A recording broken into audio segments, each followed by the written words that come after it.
नमस्कार मित्रों, एसएससी अड्डा जीके में आपका बहुत बहुत स्वागत है। हमारी आपदा प्रबंधन से संबंधित सीरीज़ चल रही है। इससे पहले मैंने पटवारी की पटवारी से संबंधित 16 से 17 वीडियो डाली हुई हैं। आप हमारे चैनल पर प्लेलिस्ट में जाकर वो सब देख सकते हैं। इसके अलावा हरियाणा जीके, स्टैटिक जीके और अन्य भी वहाँ पर आपको हमारी काफ़ी वीडियो एग्ज़ाम से संबंधित मिल जाएंगी। तो आप जो हमारा आपदा प्रबंधन है, इसका भाग 3 है।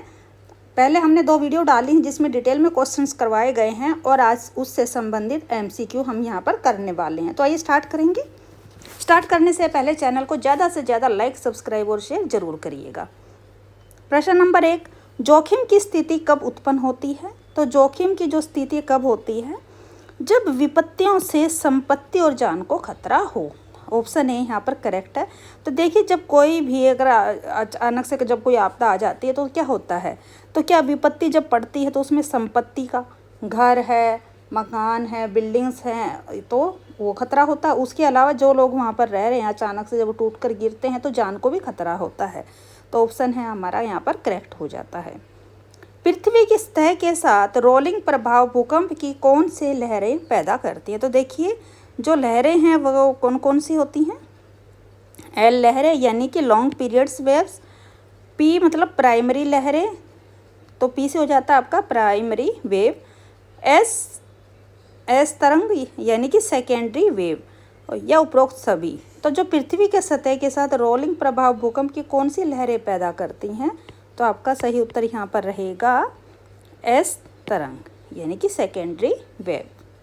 भूकंपीय तरंगों के कारण आने वाली आपदा का क्या नाम है? जो भूकंप की जो तरंगें पैदा होती हैं उसके द्वारा कौन सी आपदा आती है, कौन सी प्रॉब्लम आती है?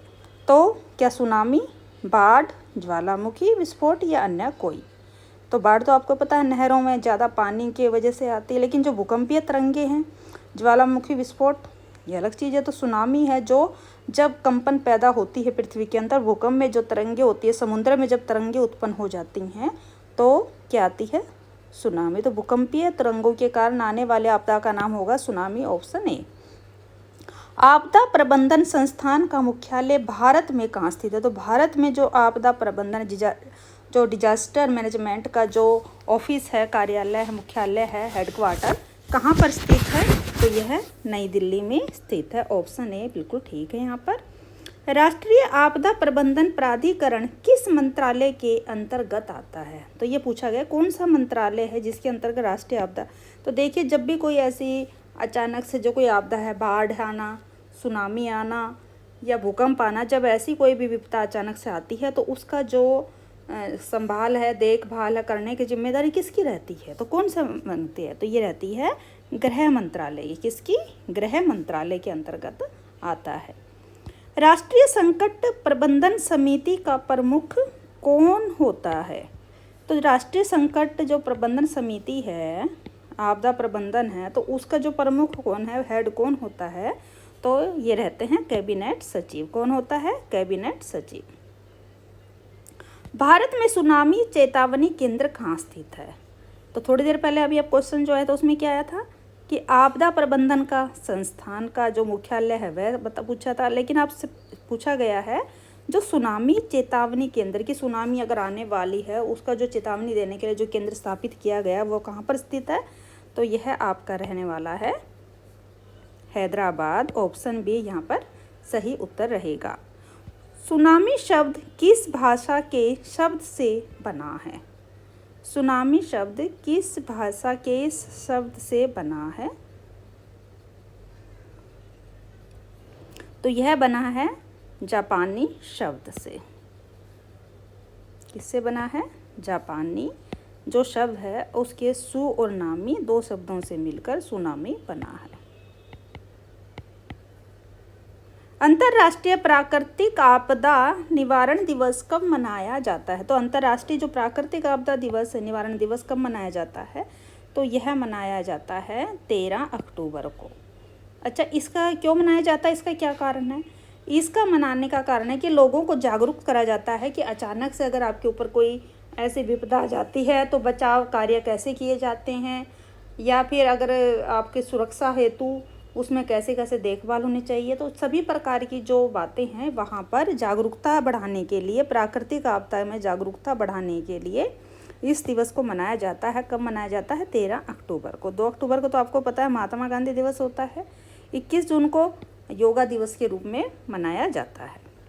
निम्न में से कौन सी एक प्राकृतिक आपदा नहीं है? तो अब आपको ये पूछा गया कि कौन सी इनमें से एक प्राकृतिक आपदा नहीं है।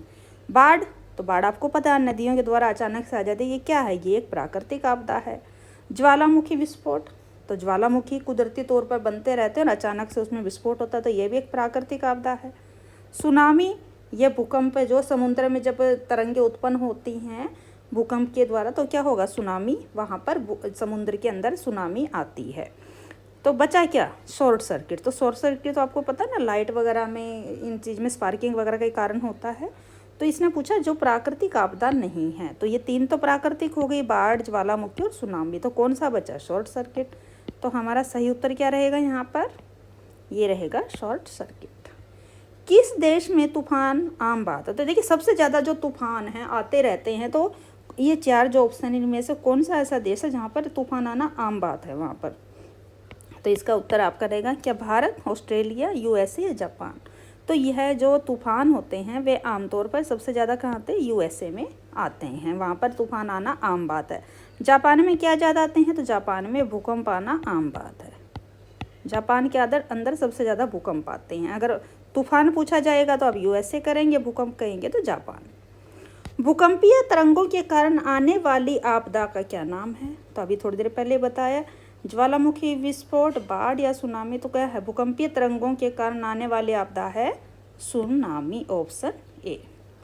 भारत में एकमात्र सक्रिय ज्वालामुखी कौन सा है? तो जो भारत के अंदर एकमात्र सक्रिय ज्वालामुखी है वह कौन सा है? तो यह है बैरन द्वीप ज्वालामुखी। कौन सा है? बैरन द्वीप। जो ये कहाँ पर? अंडमान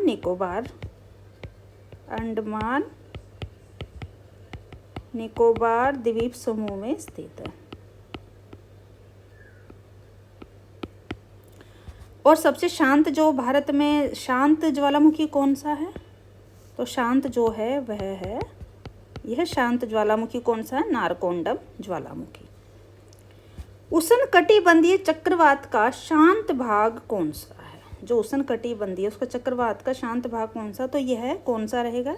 तो यह आपका रहेगा नेत्र यानी कि आई। तो ये कैसा होता है? यह एक शांत होता है, वहाँ पर काफ़ी ठंडी हवाएं चलती रहती हैं। और ये कैसे होता है? वहाँ पर जब वायु दबाव के कारण, वायुमंडलीय दबाव के कारण वहाँ पर शांत ठंडी हवाएं चलती हैं और ये एंटी क्लॉक और क्लॉकवाइज वहाँ पर घूमते हैं। निम्न में से कौन सा त्वरित आपदा यानी कि रैपिड ऑनेस्ट डिजास्टर का उदाहरण नहीं है? तो इनमें से आपको बताना त्वरित आपदा का उदाहरण कौन सा नहीं है? सूखा, भूकंप, चक्रवात या सुनामी। तो कोई भी इसमें पूछा त्वरित आपदा यानी कि रैपिड ऑनेस्ट डिजास्टर का। भूकंप, तो भूकंप आपको पता है ना, ये तो प्राकृतिक आपदा है। चक्रवात ये भी प्राकृतिक है, सुनामी ये भी प्राकृतिक है। क्या बचा? सूखा। तो इन्होंने पूछा कौन सा नहीं है, तो सूखा आप लिखेंगे, यहाँ पर त्वरित आपदा का उदाहरण नहीं है।